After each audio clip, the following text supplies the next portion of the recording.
அவங்களாம் ஆல்ரெடி பிரச்சாரத்தை ஸ்டார்ட் பண்ணிட்டாங்க சார். வீட்லயே குடும்பம் குடும்பமா இறங்குவாங்க பாருங்க பிரச்சாரத்துக்கு.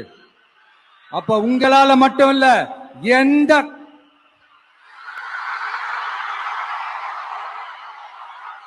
யாராலையும் தடுக்க முடியாது.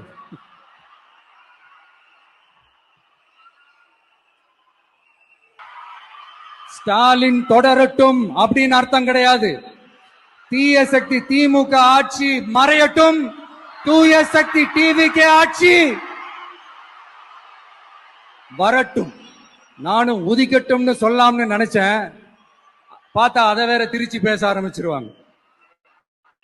மக்களோட பணத்துல யாருக்கு புகழ் பாட பாக்குறீங்க அப்படின்னு கேட்டாங்கல்ல, அதுக்கு என்ன அர்த்தம் தெரியுமா? ஊராம் வீட்டு நெய்யில உங்க வீட்டுக்கு ஸ்வீட் செய்யாதீங்க. எப்படி? ஊராம் வீட்டு நெய்யில உங்க வீட்டுக்கு ஸ்வீட் செய்யாதீங்கன்னு அர்த்தம்.